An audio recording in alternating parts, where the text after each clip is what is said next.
Hello everybody, welcome back to the YouTube channel of Chahal academy. आज हम लोग UPSC prelims history के previous year question को discuss करने वाले हैं and the year we are going to discuss today is 2003। 2002 तक का डिस्कशन हम कर चुके थे, आज हम 2003 का डिस्कशन देखेंगे। सो मूविंग ऑन, पहला question, Mrichchhakatika, an ancient Indian book written by Shudraka deals with. अब आपको पता होगा कि ये शूद्रक की मृच्छकटिका हमें मैच द फॉलोइंग में पीवाईक्यू में हमने ऑलरेडी डिस्कस कर रखा है ना, ये पहले आ रखा है। तो देखो कैसे क्वेश्चन जो है वो रिपीट हो जाता है। तो हमने उस समय ही पढ़ा था कि शूद्रक ने मृच्छकटिका कब लिखी थी, 5th सेंचुरी एडी के टाइम पे लिखी थी, राइट।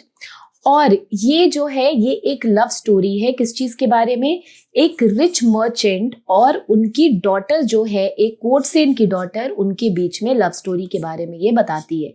सो ए ऑप्शन आप देख सकते हैं, the love affair of a rich merchant with the daughter of a courtesan. So A would be the correct answer. आगे देखो इसका explanation, love affair of a rich merchant with the daughter of courtesan, Mrichchhakatika known as the little clay cart. ये Sanskrit drama है जो कि एक story बताती है कि यंग ब्राह्मण जिनका नाम क्या था, चारुदत्त, जो कि ही फॉल्स इन लव विथ वसंत सेन जो कि एक वेल्दी कोर्टसेन थी, उसके बारे में, ठीक है। और इसी ड्रामे के थ्रू हर चीज शोकेश होता है, जैसे कि love, social status, justice in the ancient India.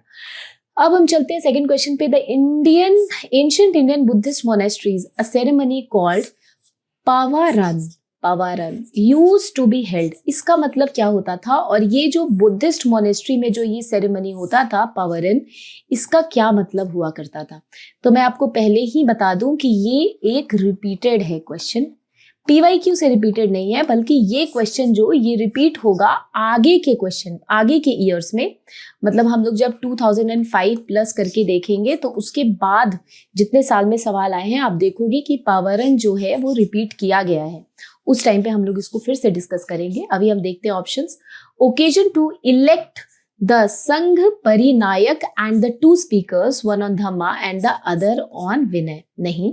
Confession by monk of their offences committed during their stay in monasteries during the rainy season. आपको पता है कि बुद्धिज्म और जैनिज्म के लिए जो है वो केव्स बनाए जाते थे, और इनको केव्स अलॉट कौन करते थे, जो भी उनके रक्षक होते थे, या फिर मैं बोलूंगी जो उनके पेट्रनाइज जो करते थे, किंग, है ना। तो इसी टाइम पे ये केव्स क्या होते थे कि बुद्धिज्म के जो फॉलोअर्स होते थे, मॉन्क्स होते थे, they would stay in these caves during the rainy season. जब वो लोग एक जगह से दूसरी जगह माइग्रेट करते थे, तो उस रेनी सीजन में जो भी उन्होंने ऑफेंसेस कमिट किए हैं, उन सबको कन्फेस करने का जो एक सेरेमनी होता है, उसी को क्या कहते हैं, पावरन, ठीक है। अब आगे हम बढ़ते हैं। अब ये पूरा एक्सप्लेनेशन आप खुद से इसको पढ़ोगे, I told you in short about this. So consider the following statement, a Vardhaman Mahavira mother was the daughter of Lichchhavi chief Chetaka. बिल्कुल सही बात है, वो लिच्छवी चीफ चेतक की क्या थी, डॉटर थी। Gautam Buddha mother was a princess from Kosalan dynasty, no. Gautam Buddha की कौन सी मदर थी, महामाया, और एक फॉस्टर मदर कौन थी, प्रजापति गौतमी, महाप्रजापति गौतमी। तो she was not a princess from the Kosalan dynasty, ये गलत है। पार्श्वनाथ द 23rd तीर्थंकर बिलोंग टू बनारस, ये बात सही है, लेकिन उस समय बनारस को किस नाम से जाना जाता था, वाराणसी के नाम से। तो यहाँ पे बनारस नहीं, यहाँ पे वाराणसी नहीं, बनारस मेंशन है। तो यहाँ पे इस हिसाब से ये क्वेश्चन गलत हो जाएगा, क्योंकि वो कहाँ पे जन्मे थे, वाराणसी में, जिसका आज का डेट का नाम बनारस है। तो आप देख लो, आप 2 ही एलिमिनेट करोगे तो आपको आंसर मिल जाएगा। अगर 1 और 2 होता तो शायद हम कंफ्यूज भी होते। तो इसका आंसर हो जाएगा क्या, ए। अब हम चलते हैं। How did sultan Qutbuddin Aibak die. ये हमने बहुत बार सुना है, पढ़ा है कि 1206 से लेकर के 1210 का टाइम पीरियड किनका है, कुतुबुद्दीन ऐबक का है। और 1210 में चौगन खेलते हुए, चौगन का मतलब होता है आज की डेट में स्पोर्ट को कहते हैं पोलो, पोलो खेलते हुए कुतुबुद्दीन ऐबक की मृत्यु हुई थी। तो आप देख लो कहाँ है ये option. He was treacherously stabbed to death by one of his ambitious nobles, no. He was killed in the battle with Tajuddin Yalsib, no. He sustained injuries while besieging the fortress of Kalinjar and Bundelkhand, no. He died after a fall from his horse while playing चौगन, yes. चौगन खेलते हुए ये गिर गए थे, घोड़े से गिर के। So D would be the correct answer. अब आप देखो question number 5, Shah Alam II spent the initial years as an emperor far away from his capital. ठीक है, रीजन इसका क्या है? There was always a lurking danger of foreign invasions from the northwestern frontier. तो Shah Alam II कौन थे? He was a Mughal king, right? और आपको पता होगा कि सेकेंड बैटल ऑफ सॉरी आपको पता होगा कि बैटल ऑफ बक्सर जो कि दूसरा बैटल था किसके बाद? प्लासी के बाद, है ना, 1757 के बाद ये हुआ था 1764 में, जिसमें कि मीर कासिम को सपोर्ट किसने किया था? कौन से मुगल एम्परर ने? शाह आलम II। ठीक है, तो इसका ऑप्शन क्या हो जाएगा? शाह आलम II आखिर अपने इनिशियल ईयर आखिर अपने कैपिटल से दूर क्यों थे? तो इसका रीजन यही था कि हमेशा एक डेंजर होता था फॉरेन इन्वेजन का from the north west frontier, और वो तो बाद में भी लगा ही हुआ था। So basically A would be the correct answer and explanation of A जो रीजन दिया है दैट इज टोटली करेक्ट। ये would be the correct answer. अब देखो इसका असर्शन का क्यों ट्रू है। Shah Alam II spent his initial years of his reign away from Delhi due to political instability and a threat posed by powerful regional leaders जैसे कि Najibuddaula who controlled Delhi and kept him under virtual house arrest। Reason क्या था? There was always a lurking danger। North west frontier जो है historically vulnerable है, जो मैंने आपको बताया, इन्वेजन से, with several foreign invaders entering India through this route. अब एक और असर्शन एंड रीजन आ गया है। असर्शन देखते हैं। Emperor Akbar march towards Afghanistan in 1581 with a huge army. Okay, he was on his way to reclaim his ancestor country Fergana in central Asia. अब मैं आपको बताऊं कि अगर आप इंडिया का मैप देखोगे, अगर आपने इंडिया का मैप देखा तो अफगानिस्तान जो है वो ये रीजन है, और जो फरगना है वो दूर है, मतलब अफगानिस्तान के बाद पड़ता है। तो रीजन आखिर he was on his way to reclaim his ancestor country Fergana in central Asia गलत हो जाता है। तो ऑब्वियसली अफगानिस्तान को अकबर ने मार्च तो किया ही था, तो इसका क्या हो जाएगा? assertion is true but reason is false। अब देखते हैं। Emperor Akbar march towards Afghanistan, सही बात है। Akbar did indeed march towards Afghanistan in 1581। Akbar का टाइम पीरियड क्या है? मुझे जल्दी से कमेंट सेक्शन में बता दो, क्योंकि पहले हमने डिस्कस किया है। With a large army to expand his empire and secure his north western frontier. ठीक है, रीजन जो है वो फॉल्स है। Akbar ancestor homeland was Fergana in central Asia. ये हमने 2002 के PYQ में डिस्कस किया था कि इनका होमलैंड क्या था? मुगल्स का Fergana in central Asia. But there is no evidence to suggest that his campaign was aimed at reclaiming his territory. कोई भी एविडेंस इसको सजेस्ट नहीं करता है। His primary motive was to expand his empire and secure strategic territories. हमने देखा था कि बल्क कैंपेन ऑफ अफगानिस्तान किसके टाइम पे हुआ था? शाहजहां के भी टाइम पे हुआ था, यानी अकबर का यही अफगानिस्तान कैंपेन शाहजहां ने कंटिन्यू भी किया था। उसी तरीके से अकबर का जो एक्सपेंशन था साउथ में, बरार, बिदार, अहमदनगर, गोलकोंडा, इसको भी कंटिन्यू किसने किया था? शाहजहां ने। और उस साउथ को कंटिन्यू किया था औरंगजेब ने, जिसको हम लोग डेक्कन अल्सर के नाम से भी जानते हैं। Coming on to the next question, how did the Mughal emperor Jahangir Shah reign came to an early end. कैसे हुआ था? तो आपको पता होगा कि अगर आपने मॉडर्न हिस्ट्री स्टार्ट किया होगा तो उसमें आपने पहले ही देखा होगा कि फारूक सियार, है ना, आपने देखा होगा कि फारूक सियार जो है वो जो नेफ्यू थे, he was the nephew to Jahangir Shah, और उन्होंने फाइनली 1713 में, है ना, 1713 में जहांगीर शाह को उनके थ्रोन से हटा दिया था, and that is how his reign came to an and.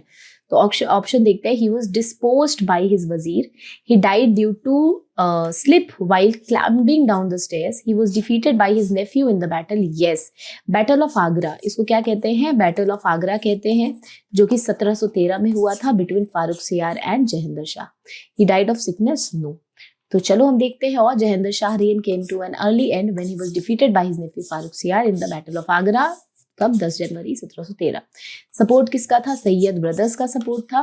Farooq Siyar overthrew Jahangir Shah and took the throne. Jahangir Shah fled to Delhi but was captured and murdered in 11 February 1713। आगे चलते हैं। The battle of Dharmat was fought, बहुत ही इंपॉर्टेंट बैटल है friends, आपने पढ़ा भी होगा कि औरंगजेब और दारा शिकोह के बीच में हुई थी। कौन सी थी ये? War of succession. ये क्या थी? ये वॉर ऑफ सक्सेशन थी, क्योंकि जो शाहजहां थे, he wanted to give his throne to Dara Shikoh. Dara Shikoh जाने जाते हैं बहुत सारे महाभारत वगैरह को पर्शियन में कन्वर्ट करने के लिए, संस्कृत को पर्शियन लिटरेचर में। और दारा शिको और औरंगजेब जो थे, औरंगजेब और दारा शिको के बीच में वॉर ऑफ सक्सेशन होती है, जिसमें फाइनली औरंगजेब की जीत होती है and this battle is known as battle of Dharmat. इसके बीच में हुई थी औरंगजेब और दारा शिको। आपको मैं यहाँ पे एक छोटी सी इंफॉर्मेशन दूं कि एक होती है थ्योरी ऑफ प्राइमोजेनेचर, प्राइमोजेनेचर। ये थ्योरी ये कहती है कि जो सबसे बड़ा बेटा होता है उसको ही तख्त मिलती है, गद्दी मिलती है। लेकिन ये इंडियन किंगडम में ये फॉलो होती थी, इसीलिए आप ज्यादातर war of succession Indian kingdom में नहीं देखोगे, इंडियन एंशिएंट किंगडम में आप नहीं देखोगे, डायनेस्टीज में नहीं देखोगे, कम देखोगे कंपैरेटिवली। लेकिन मुगल्स का आप देखोगे कि हमेशा ही, या फिर मुस्लिम इस्लाम रिलीजन को फॉलो करने वाले किंगडम्स में हमेशा ही हुई है वॉर ऑफ सक्सेशन, क्योंकि उसमें प्राइमोजेनेचर नहीं फॉलो होती थी। ठीक है, अब देख लो, battle of Dharmat was fought on 15 April 1658 during Mughal war of succession.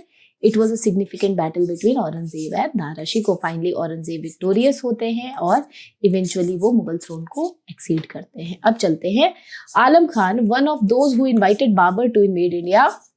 Babar की किससे लड़ाई होती है? इब्राहिम लोधी से, क्योंकि उस समय लोधी डायनेस्टी थी दिल्ली सल्तनत की आखिरी डायनेस्टी, राइट। तो ये लड़ाई होती है कब? First battle of Panipat in the year 1526। It is known as first battle of Panipat. और आलम खान जो कि इनके अंकल थे, किनके? इब्राहिम लोधी के अंकल थे। और इब्राहिम लोधी के he was one of those मतलब और भी लोग हैं जिन्होंने बाबर को इनवाइट किया था। वो कौन थे? एक तो आलम खान थे जो कि इब्राहिम लोधी के अंकल थे, और एक और इब्राहिम लोधी के अंकल थे जिनका नाम था क्या? दौलत Khan Lodhi, and he was the governor of Punjab that time. दौलत खान लोधी को इन्होंने, इब्राहिम लोधी ने ह्यूमिलिएट भी किया था। He was kind of arrogant person. इन्हीं से, इनके रूल से खफा होकर के आलम खान और दौलत खान लोधी ने किसको इनवाइट किया था? इनके अंकल्स ने बाबर को, और तब जाकर के मुगल डायनेस्टी इंडिया में स्टैब्लिश हुई थी। And uncle of Ibrahim Lodhi and pretender to the throne of Delhi, yes. So A would be the correct answer. Cousin नहीं थे, फादर नहीं थे किसी की, और पंजाब ऑफिशियल भी नहीं थे, तो फिर हो गया इसका ए। ठीक है, तो देखो अंकल ऑफ इब्राहिम लोधी। ठीक है, अब चलो क्वेश्चन नंबर 10, असर्शन और रीजन दे रखा है। Saluva Narasimha put an end to the old dynasty and assume the royal title. Reason क्या है? He wanted to save the kingdom from further degeneration and disintegration. अब मैं आपको बता दूं कि ये जो सलुआ की बात हो रही है, ये सवाल किससे रिलेटेड है? ये सवाल है यूपीएससी के सबसे फेवरेट टॉपिक से रिलेटेड। यूपीएससी का सबसे पसंदीदा टॉपिक यही है, which is known as what? Vijayanagar empire. Vijayanagar empire वो एस्टेब्लिश्ड बाय हरिहरान बुक्का, कौन से ईयर में? 1336 में। और it came to end with the battle of Talikota in the year, कब बताओ? 1565 में। इसके बीच में विजयनगर एम्पायर में टोटल 4 डायनेस्टी ने रूल किया, similar to the Magadh empire, जिसमें कि कैसे रूल होता था? बृहद्रथ, आपने पढ़ा होगा, बृहद्रथ, हरिअंक, नंद, मौर्य, है ना, शुंग, खनवा। उसी तरीके से विजयनगर में 4 डायनेस्टी ने मेनली रूल किया था। कौन कौन सा था वो? संगमा, उसके बाद आती है सालुवा, उसके बाद आती है तुलुवा, एंड नेक्स्ट आती है कौन सी? अरावीडू। अरावीडू, ये सारी डायनेस्टी ने विजयनगर किंगडम पे क्या किया था? रूल किया था। और ये ऐसे ऊपर से नीचे की तरफ जा रही है, यानी सबसे पहली डायनेस्टी कौन सी थी? संगमा। सेकंड कौन सी थी? सालुवा। थर्ड कौन सी थी? तुलुवा। फोर्थ कौन सी थी? अरावीडू। संगमा डायनेस्टी के एक बहुत ही इंपॉर्टेंट किंग है, कौन है वो? देवराय टू। आपने नाम जरूर सुना होगा। देवराय टू उस समय रूल कर रहे थे संगमा डायनेस्टी के। और सलुवा डायनेस्टी के जो है, कौन है वो? सलुवा नरसिम्हा। जो क्वेश्चन ने पूछा है, सलुवा नरसिम्हा ने क्या किया था? संगमा डायनेस्टी को एंड किया था और फाइनली रॉयल टाइटल लिया था। चलो फाइन, इसका रीजन क्या दिया जा रहा है? He wanted to save the kingdom from further degeneration. No, Devaraya two के टाइम पे one of the flourished period था किसका? विजयनगर का। विजयनगर का zenith, the zenith of the Vijayanagar Empire reached during the period of Krishnadevaraya, who belonged to which dynasty? Who belonged to the Tuluva dynasty. ठीक है, यानी कि इसका रीजन तो बिल्कुल ही गलत है। ये अपनी पावर, ये थ्रोन लेना चाहते थे, अपनी पावर अथॉरिटी को स्टैब्लिश करना चाहते थे, नॉट कि वो डिजेनरेशन से बचाना चाहते थे। So basically A is true but reason is false. Now seeing on to the explanation.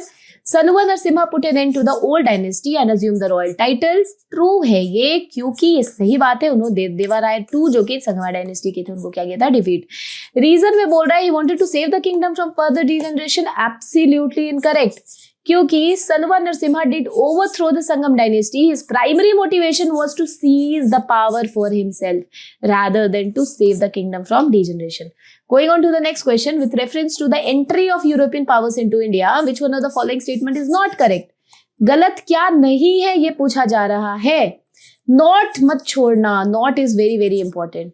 European power के पोर्टुगीज कैप्चर्ड गोवा इन 1499, बिल्कुल गलत बात है। पोर्टुगीज ने कब किया था? 1510 में कैप्चर किया था गोवा को। किसके अंदर? अल्बर्ग के अंदर। फ्रांसिस डी एल्मेडा, आपको पता होगा कि पहले पोर्टुगीज गवर्नर थे and he followed which policy? Blue water policy, है ना। और उसके बाद फाइनली जो है अल्बर्ग को कहते हैं कि उन्होंने पोर्टुगीज पावर की स्थापना की थी गोवा में इन द ईयर 1510। तो 1 इज इनकरेक्ट, यानी हमें पहला ही ऑप्शन मिल गया, A would be the correct answer ही है। क्योंकि इंग्लिश ओपन, अब सेकंड भी देख लेते हैं। English open there first factory in south India at Masulipatnam, बिल्कुल सही बात है 1611 में। लेकिन आप देखो, first factory in south India, in India अगर हो जाता तो क्या आंसर होता? जल्दी बताओ, हमने पीवाईक्यू में डिस्कस किया हुआ है कि अगर ये क्वेश्चन होता कि English open there first factory in India at, तो ये क्या होता? क्या ये मसूलीपट्टनम ही होता या फिर कुछ और होता? बताओ मुझे। C, in eastern India English company opened its first factory in Orissa. East India में पहली फैक्ट्री 1633 में खुली थी, ये भी बिल्कुल सही बात है, बी भी सही है। Under the leadership of Dupleix the French occupied Madras in 1746। हाँ, उसी के रिजल्ट में क्या होता है? फर्स्ट कर्नाटिक वॉर होता है और उसी के रिजल्ट में कौन सी ट्रीटी साइन होती है? यस, एना शेपल ट्रीटी साइन होती है। चलो, so A would be the correct answer here. Portuguese captured Goa in 1499, बिल्कुल से गलत बात है।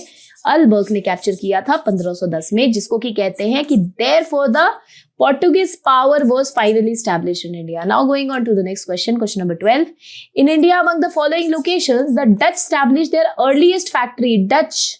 डच का सबसे पहला फैक्ट्री कहाँ पे स्टैब्लिश हुआ था? तो डचीज कहाँ से थे भैया? होलैंड से थे, है ना। पोर्टुगीज, डच, इंग्लिश, फ्रेंच और डैनिश, इसी तरीके से अराइवल ऑफ यूरोपियन हुआ है इंडिया में। डच आए हैं पोर्टुगीज के बाद और उनकी जो फैक्ट्री थी ये पुलिकट में थी। पुलिकट आपने सुना होगा, पुलिकट कहाँ है? It is nowhere but in Tamil Nadu. कौन से कोस्ट पे है ये? कोरोमंडल कोस्ट पे है, ठीक है। पुलिकट लेक सुना होगा ना आपने। So basically this is in Tamil Nadu. चलो अब चलते हैं बी। देखो, डच कंपनी का वो थी पुलिकट में। पुलिकट को पहले कहते थे पालीकोंडा, 1610 में स्टैब्लिश हुई है। इसको आप एक स्टार मार्क कर लो। 1610 में स्टैब्लिश हुई है। इसका मतलब क्या है? इसका मतलब है कि पालीकोंडा को पहले क्या कहा जाता था? पालीकोंडा को पहले पुलिकट कहा जाता था।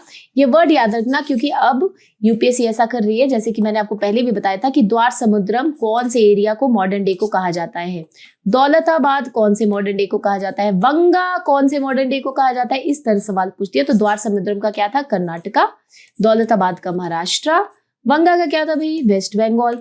तो ऐसे ऊपर नीचे करके ऑप्शन में दे देती है, आप कंफ्यूज हो जाते हो, इसलिए पुलिकट को पालीकोंडा कहते थे, इसको याद रखना, है ना। चलो अब हम आगे चलते हैं। पुलिकट कहाँ है? कोरोमंडल कोस्ट पे। Now next question, question number 13। Consider the following statement. Kitabe Nauras, Kitabe Nauras a collection of songs in praise of Hindu deities and Muslim saint, Hindu और मुस्लिम सेंट दोनों के बारे में, was written by Ibrahim Adil Shah. बिल्कुल सही बात है, क्योंकि हमने इसको अभी पीवाईक्यू में देखा है। जल्दी से बताओ क्या देखा था? यस, पीवाईक्यू में हमने देखा था कि इब्राहिम आदिल शाह को एक और नाम से जाना जाता था। क्या नाम था वो? The name was Jagat Guru. Ibrahim Adil Shah को हम जगत गुरु के नाम से जानते थे, क्योंकि वो उनकी टॉलरेंस थी दोनों रिलीजन के टुवर्ड्स, बीट हिंदू और बीट मुस्लिम। इवन हिंदू और मुस्लिम डेटीज के और सेंट के प्रेज में, डिवोशन में वो राइटिंग्स भी करते थे, सॉन्ग्स भी लिखते थे, कलेक्शन ऑफ सॉन्ग्स थे। और इनकी जो किताब थी उसको कहते थे क्या? किताबे नौरस। नाउ यू सी कि how UPSC is asking question from the previous year. आप इधर उधर बहुत जगह भागते हो, लेकिन आप पीवाईक्यू को नहीं देखते हो। तो पीवाईक्यू ही आपको सिलेक्शन दिलाता है एट द एंड, ये हमेशा याद रखना, बी इट योर प्रीलिम्स और be it your mains. Going on to the next point. Amir Khusro was the originator in India of the early form of musical style known as qawwali. बिल्कुल सही बात है। और मुझे ये जरूर बताओ कि आमिर खुसरो क्या वो थे जिन्होंने 7 दिल्ली सुल्तान के रेन को देखा था। आपने देखा होगा कि बहुत बार सेम क्वेश्चन यूपीएससी पूछ रही है, बार बार उसी टॉपिक उसी पॉइंट को उठा रही है। और हमने इस वाले पॉइंट को कितने बार पीवाईक्यू में, अभी तक हमने जितने साल का भी पीवाईक्यू किया होगा, 1993 से हम 2003 पे हैं, तो 10 साल के पीवाईक्यू में हमने बहुत बार डिस्कस किया है। So basically the correct option would be here C. Kitab Nauroz collection of songs in praise of Hindu Muslim किन्होंने लिखी है? आदिल शाह, जो कि कौन सी डायनेस्टी के थे? ये बीजापुर। ठीक है, आपको दिल्ली सल्तनत पता होगा ना, सॉरी डेक्कन सल्तनत पता होगा ना, तो डेक्कन सल्तनत के कौन से? बीजापुर के थे ये डायनेस्टी के। ठीक है, तो ये इंपॉर्टेंट है कि ये, और इनकी डायनेस्टी कौन सी थी? आदिल शाह की, इन्हीं के नाम से थी आदिल शाही डायनेस्टी, और ये बीजापुर के किंग थे। ठीक है, अभी देखो, Aamir Khusro, renowned Sufi musician, poet, scholar from India, is credited for originating the musical style called as qawwali. Going on to the next question, which one of the following provision was not made in the Charter Act 1833? नहीं बना था। The trading activity of East India Company were to be abolished। बिल्कुल सही बात है, मैंने आपको ये भी 2002 के ही पीवाईक्यू डिस्कशन में बताया है कि 1813 में ट्रेडिंग एक्टिविटी अबॉलिश हुआ था, except the trade in tea and trade in China, trade with China. और 1833 के एक्ट में 20 साल के बाद कंप्लीट अबॉलिशन हो गया, trade with tea and China, in tea and trade with China भी अबॉलिश हो गया। और ये सही जवाब है बिल्कुल भी, the trading activity of East India Company were to be abolish, सही है। द डेजिग्नेशन ऑफ द, अब यहाँ नॉट पूछ रहा है, सही नहीं पूछ रहा है, गलत पूछ रहा है। The designation of supreme authority was to be changed as governor general of India in the council, ये बात भी सही है। All law making power to be conferred, अब गवर्नर जनरल को क्या बोला जाएगा? Governor general of India. कौन थे पहले गवर्नर जनरल और लास्ट गवर्नर जनरल? बताओ जल्दी से, क्या वो विलियम बेंटिक थे? बताओ। All the law making power to be conferred on Governor General in the Council, ये भी सही है। An Indian was to be appointed as the law member in the Governor General's Council। Indian नहीं, Indian appoint होगा law member में, ये तो कहीं भी मेंशन नहीं था, यानी कि इनकरेक्ट यहाँ पे क्या हो जाएगा? डी, यानी कि करेक्ट आंसर इसके अकॉर्डिंग, क्योंकि नॉट करेक्ट पूछ रहा है तो हो जाएगा डी। क्योंकि आपको पता होगा कि a law member was to be appointed and as a result to that who was appointed? Lord Macaulay. और इन्होंने क्या दिया था? कौन सी थ्योरी? डाउनवर्ड फिल्ट्रेशन थ्योरी, आपको मैंने ये डिस्कस कर चुकी हूँ। Going on to the next question now, which one of the following statements is not correct? Again it is saying no. Okay, Ali Mardan Khan introduce the system of revenue farming in Bengal. क्या अली मर्दान खान ने introduce किया था? आप मुझे ये बताओ। तो अली मर्दान खान ने नहीं किया था, इसको किसने किया था? मुर्शीद कुली खान ने किया था, यानी कि ए ही गलत हो जाएगा। हमें मिल गया है सही आंसर, बट फिर भी हम आगे का ऑप्शन देख लेते हैं। Maharaja Ranjit Singh set up the modern foundries to manufacture cannons at Lahore, true. Sawai Jai Singh तो जाने जाते हैं किस चीज के लिए? ज्योमेट्री एंड एस्ट्रोनॉमी के लिए। सो ही हैड एलुसिड elements of geometry translated into Sanskrit, again सही है।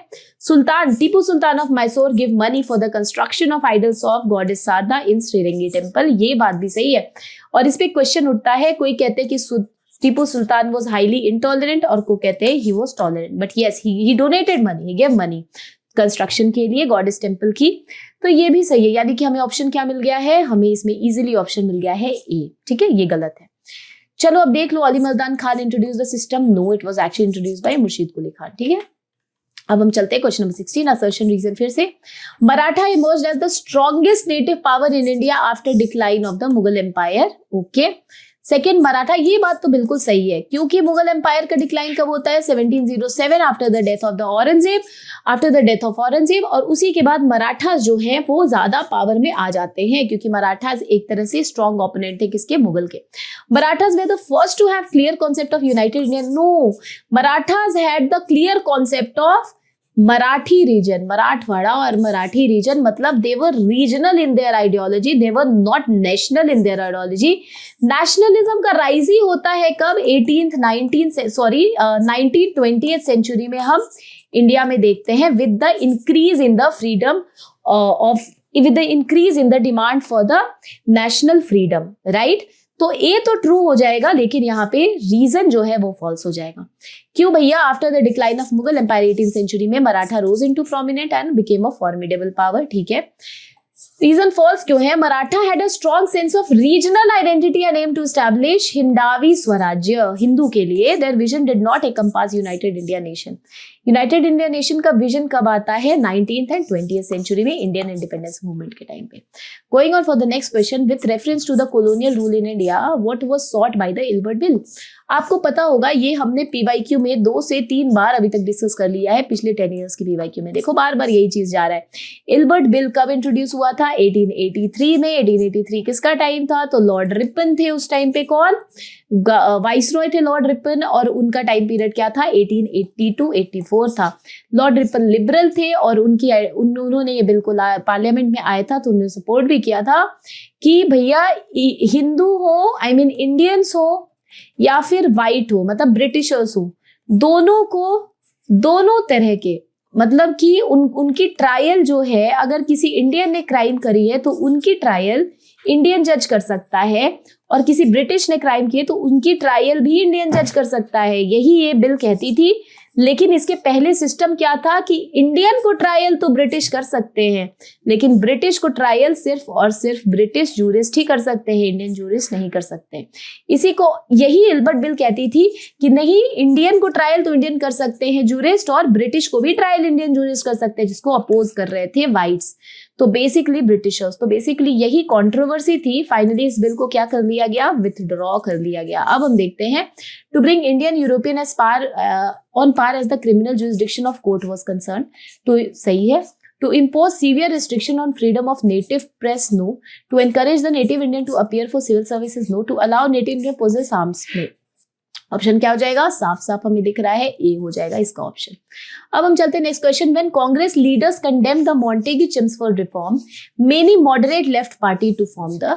जब कांग्रेस लीडर ने जब मॉन्टेग्यू चेम्सफोर्ड रिफॉर्म को कंडेम किया तो बहुत सारे मॉडरेट लेफ्ट पार्टी, वो लोगों ने क्या, इन्होंने पार्टी छोड़ दिया, क्या बनाने के लिए? Indian liberal federation. Indian liberal federation हमें पता है कि ये कब बनी है, ये 1920 में बनी है।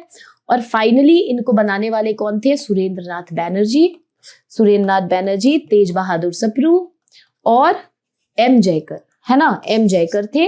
और ये कब बनी थी? ये गवर्नमेंट, ये इंडियन नेशनल लिबरल फेडरेशन 1919 में बनी थी, सॉरी 1919 में बनी थी, ठीक है। और इंडियन लिबरल फेडरेशन जो है, it is a repeated PYQ. अभी हमने पहले भी 1993 से जो 2003 देखी है उसमें भी आया है, और आगे भी यानी 2003 के बाद का भी हम देखेंगे कि आप इसको याद रखना, ये रिपीट होता है, ठीक है। चलो अब हम देखते हैं next question, question number 19। Assertion और रीजन फिर से है। In 1916 Maulana Mohammad Ali and Abdul Kalam Azad resign from the legislative council. Reason क्या था? रॉलेट एक्ट, जिसको कि पास किया था गवर्नमेंट ने in spite of being oppose by Indian members of legislative. अब आप बताओ रॉलेट एक्ट आया कब था? भैया 1919 में आया था, है ना। उसी के बाद 13 अप्रैल 1919 को जालियनवाला बाग होता है। उसके बाद हम लोग 1920 में खिलाफत देखते हैं। तो बेसिकली और 16 में ही इन्होंने रिजाइन मार दिया था। नहीं, यहाँ पे असर्शन गलत है ईयर की वजह से। यहाँ पे क्या होना चाहिए? मौलाना मोहम्मद अली और अब्दुल कलाम आजाद ने रिजाइन तो किया था लेजिस्लेटिव काउंसिल से। किस चीज की वजह से? क्योंकि लेजिस्लेटिव काउंसिल ने रॉलेट एक्ट को पास कर दिया था, लेकिन इनका ईयर 1916 नहीं था, 1919 था। तो बेसिकली यहाँ पे assertion is false and reason is true, D हो जाएगा, ठीक है। अब आप देखो question number 20। During the colonial period in India what was the purpose of the Whitley commission. Whitley commission किस लिए आया था? To review the fitness of India for further political reform, to report on existing condition of labour and to make recommendation. Yes, labour को लेकर के, इसीलिए इसको व्हाइटले commission को एक और नाम से जाना जाता था। It was also known as royal commission on labour, royal commission on labour. और ये आई थी आई थिंक 1929 में आई थी व्हाइटले कमीशन। बेसिकली व्हाइटले कमीशन जो थी वो रॉयल कमीशन ऑफ लेबर पे आई थी, और ये बता रही थी क्या? और ये बता रही थी कि क्या लेबर की कंडीशन होनी चाहिए और क्या कंडीशन ठीक है और क्या बेसिकली चेंजेस होनी चाहिए, ठीक है। और इनके जो हेड थे व्हाइटले कमीशन के, उनका नाम था जॉन हेनरी व्हाइटले, ठीक है, जॉन हेनरी व्हाइटले। तो ये हो जाएगा इसका बी आंसर, ठीक है। अब देखो व्हाइटले कमीशन 1929 में आई थी, जॉन हेनरी व्हाइटले हेड कर रहे थे royal commission on labour. Its purpose was to investigate the working condition in industrial undertaking and plantation in British India, ठीक है। Leader of the Bardoli Satyagraha 1928, आपको पता है कि कहाँ? पंजाब, कहाँ पे हुआ था? गुजरात, बारदोली, राइट। और इनके लीडर कौन थे? सरदार वल्लभ भाई पटेल। और यही की लेडीज ने सरदार वल्लभ भाई पटेल को खुश होकर के एक टाइटल दिया था, और किस चीज का दिया था इनको? वल्लभ भाई पटेल को इन्होंने किसका टाइटल दिया था? सरदार वल्लभ भाई पटेल को इन्होंने टाइटल दिया था सरदार का, है ना, सरदार का। तो फिर आप देखो इसका ऑप्शन क्या हो जाएगा? ये हो जाएगा। अब हम चलते हैं कि देखो आप, Sardar Vallabh Bhai Patel led the Bardoli Satyagraha 1921 which was a significant farmers agitation था। Bardoli Satyagraha against the British government ने जो इंक्रीज करी थी टैक्सेशन बारदोली गुजरात में। उनके लीडरशिप और सक्सेस की वजह से he earn the title Sardar and establish him as a key leader in India's independence movement. अब देखते हैं हम आगे, विथ रेफरेंस टू विठल भाई पटेल का आप पढ़ लेना कि एल्डर ब्रदर थे वो सरदार वल्लभ भाई पटेल का। महादेव देसाई भी एक तरह से क्या थे? लीडर थे political, Mahatma Gandhi political leader. With reference to Indian freedom struggle which one of the following is not correct? Not correct भाई, करेक्ट नहीं, not correct. Rowlatt Act aroused a wave of popular indignation and led to the Jallianwala Bagh massacre. बिल्कुल, date क्या थी इसकी? 13 अप्रैल 1919। Rowlatt act कब पास हुआ था? 1919। ये बात सही है, नॉट करेक्ट तो नहीं है। Subhash Chandra Bose form the forward bloc. Yes, आपको पता होगा कि त्रिपुरी सेशन के बाद 1939 में Subhash Chandra Bose left Congress and form forward bloc. ये बात भी सही है। After second world war Bhagat Singh was one of the founders of Hindustan republican socialist. Yes, HSRA Hindustan socialist republican association जो कि 1928 में फॉर्म हुई थी, उसके Bhagat Singh one of the founding member थे। 1931 Congress session at Karachi oppose Gandhi Irwin pact. Wrong. 1931 session में कराची सेशन ने support किया था गांधी इरविन पैक्ट को, लेकिन भले ही कराची जाने के दरमियान रास्ते में रोड पे गांधी जी को ब्लैक फ्लैग दिखाया गया था। ब्लैक फ्लैग दिखाया गया था क्यों? क्योंकि उन्होंने वो बचा नहीं पाए थे भगत सिंह, सुखदेव और राजगुरु को फांसी से, इसलिए लोगों ने उन्हें ब्लैक फ्लैग दिखाया था। लेकिन सेशन ने जो है वो अपोज नहीं किया था गांधी इरविन पैक्ट। तो ये बात गलत है, लोगों ने अपोज किया था लेकिन सेशन ने नहीं किया था। लोग कह रहे थे Gandhi Irwin pact is a failure, but session ने एक्सेप्ट किया था कि no, it is a success. So basically according to it D is the correct incorrect option. That is why D would be the correct answer here, क्योंकि not correct पूछ रहा है। ठीक है, अब आप देखो, who headed the interim cabinet formed in 1946? It was none other than Jawaharlal Nehru. ठीक है, जवाहरलाल नेहरू थे जो कि वाइस प्रेसिडेंट थे कैबिनेट के, and he headed the interim cabinet of 1946। Jawaharlal Nehru ने हेड किया था, served as the vice president of the executive council, effectively acting as the de facto prime minister during transition period leading up to independence. ठीक है, हाँ चलो अब ये question देखो, an important aspect of Cripps mission 1942। Cripps mission क्या बोल रही थी जिसके बाद कि हमने क्विट इंडिया मूवमेंट स्टार्ट कर दिया?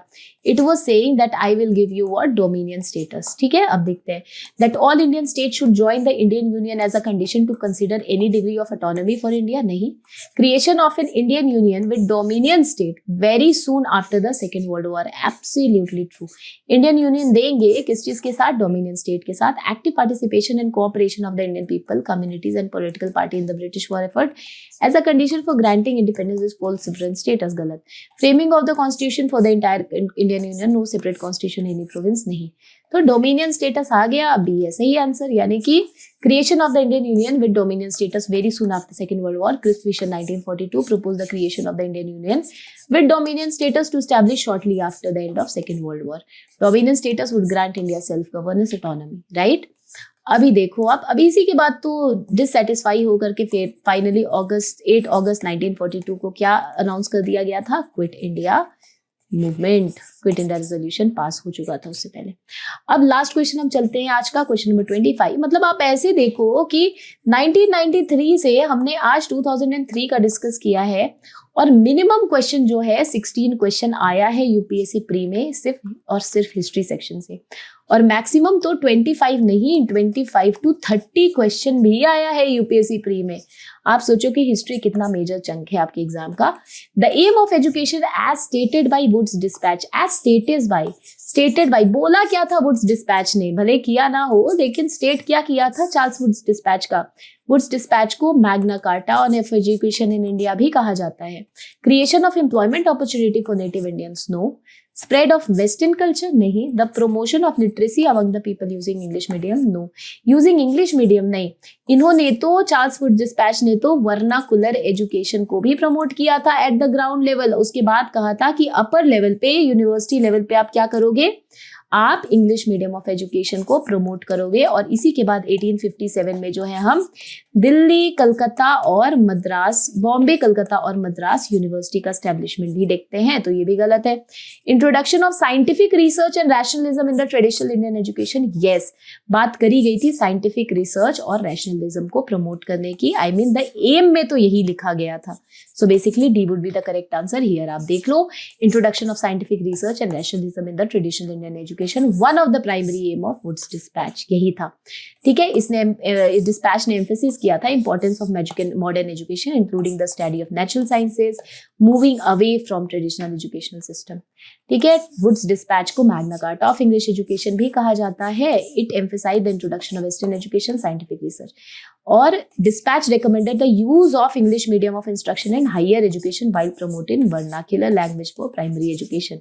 ठीक है, तो ये इंपॉर्टेंट है, वर्नाक्युलर एजुकेशन यहाँ पे और हायर एजुकेशन में। इसी के दरमियान 1857 में जो मैंने आपको बताया, मद्रास, बॉम्बे और कलकत्ता में यूनिवर्सिटी भी स्टेब्लिश हुई थी।